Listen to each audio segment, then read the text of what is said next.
King Taurus quickly realized that through his daughter's gifts, he could avoid every mistake and tragedy if he asked her to read his future every day.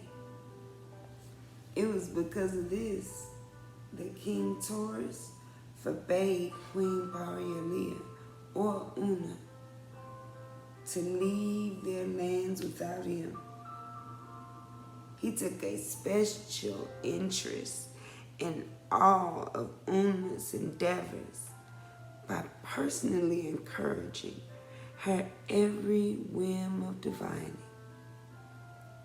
She was given the finest tools, gems, and crystals around, which she used to carve sacred symbols into. She then began to choose others she wanted to teach how to divine too, with the water, clouds, fire, and the gems she created, showing them what the symbols meant and how they could be used. At night, when she studied the stars, he had 11 of his finest scribes recording her every prophecy.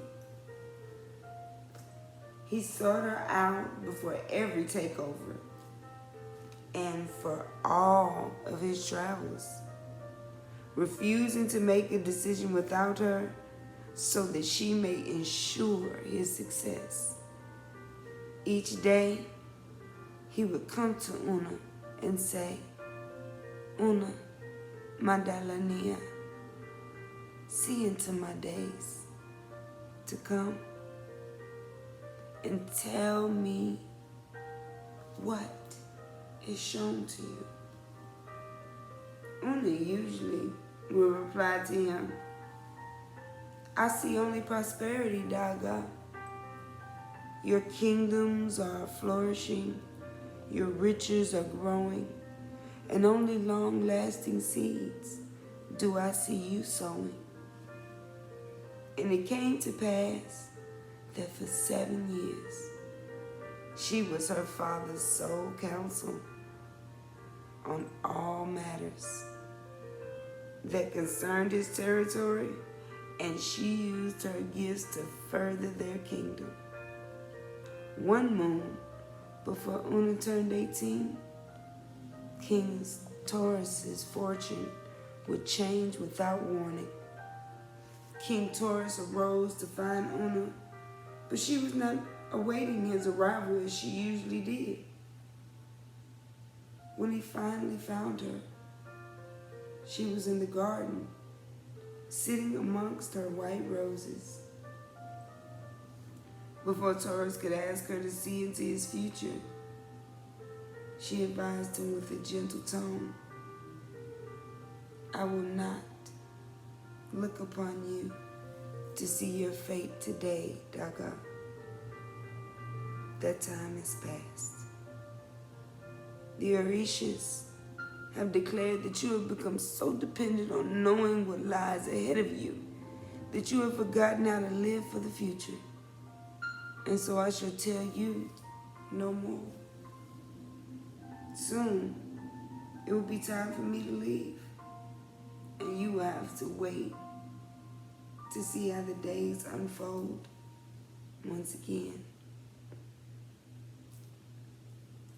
At her news, Taurus frowned deeply in dismay and confusion before stubbornly folding his arms across his chest and replying, "Una, Madalania, if it is doom you see before me, do not be silent. Spare and honor me with your knowledge of your visions." Una sat quietly as she slowly placed the petals she had pulled off the white roses inside her pocket. The king paced back and forth, quickly growing angry at her continued silence, and demanded, "You will reveal your truths to me, or you will never leave this place. I will throw you into the dungeon pit for 3 days if you refuse." She quickly stood and looked sharply at her father, before coldly stating, "Then you may know this, Daga. I will be gone before the moon reaches its peak in the sky."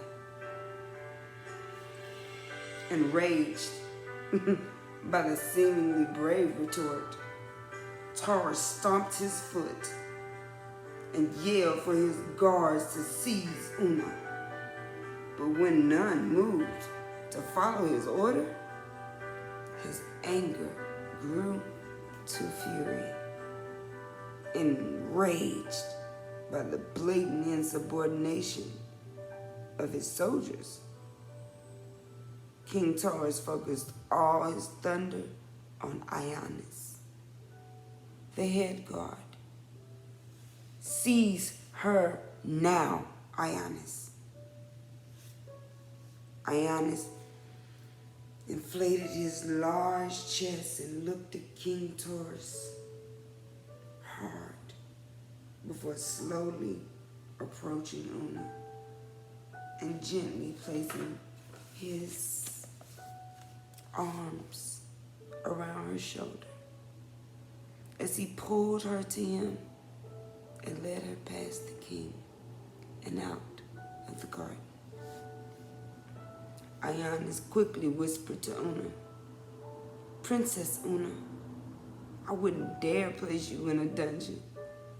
I should take you to the queen, where you may inform her of King Taurus's cruelty to you." Queen Parialia wept mournfully at the news.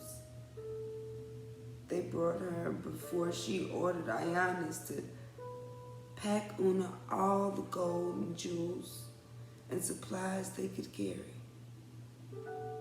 She then escorted her daughter and Ionis to the edge of their territory and watched in tears as they faded away beyond the horizon. Neither Queen Parialia nor King Taurus ever saw Una or Ionis again. And so the legend went across the land that all the seers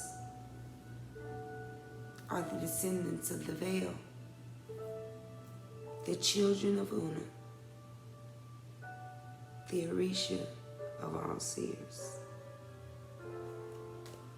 And that is the end of chapter 1. If you like this, please like my video and subscribe.